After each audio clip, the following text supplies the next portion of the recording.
चंचल और मेरे साथ में है पंडित मधुसूदन जी आसोपा, जो आपको बताएंगे कालसर्प योग के बारे में।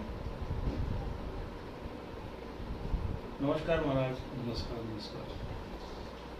कालसर्प योग क्या है? कालसर्प योग एक तरह से पितरदोष मान लो, सर्पदोष मान लो। आजकल समय में यह योग ज़्यादा चल रहा है। लोग प्राय पूर्वजों के कर्म करने बंद कर दिए। इसके कारण कालसर्प योग ज़्यादा प्रभावित है। तो कालसर्प योग जातक की कुंडली में लगन से देखा जाता है। लगन में सभी ग्रह राहु केतु के बीच में आ जाते हैं तो कालसर्प योग बन जाता है। कभी कभी शनि या कोई मंगल नीच का हो और राहु केतु के बाहर हो तो भी कालसर्प योग बनता है। कालसर्प योग लगने से क्या प्रभाव पड़ सकता है? कालसर्प योग होने पर जातक का जीवन संघर्षमय बना रहता है।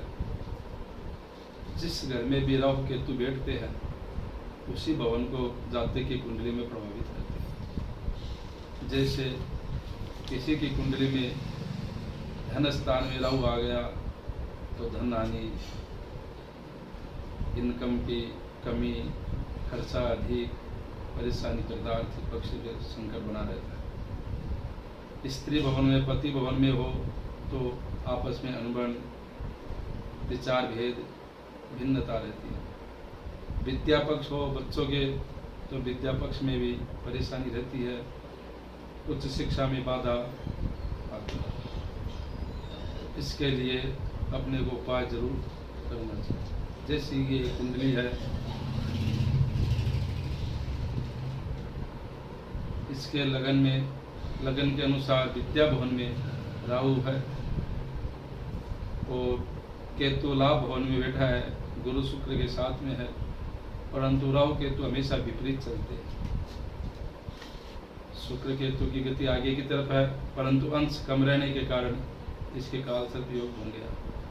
तो इसके उच्च शिक्षा में सामान्य शिक्षा तो प्राप्त कर लेता है।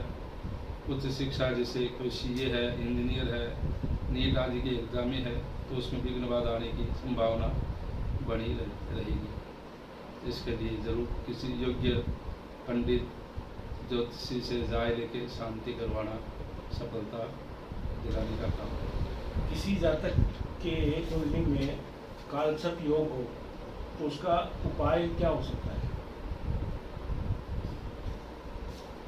सामान्यतया उपाय जैसे अपने भारतवर्ष में त्र्यंबकेश्वर है, ज्योतिर्लिंग, नासिक महाकाल है, उज्जैन, तो वहाँ पर भगवान शंकर की ज्योतिर्लिंग के समीप में पूजा आराधना करके कालसर्प की शांति कराई जाती है और प्रतिफल भी सटीक मिलता है।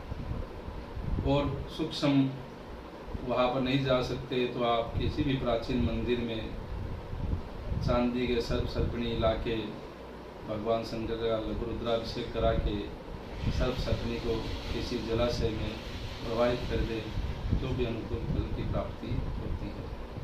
और जीवित सर्पणी के जोड़े को भी जैसे कालबेलिया वगैरह रखते हैं तो उसको उनकी कील खुलवा के जंगल में स्वतंत्र कर देने से भी कालसर्प की मुक्ति बहुत काफ़ी हद तक होती है और अनुकूलता प्राप्त होती है।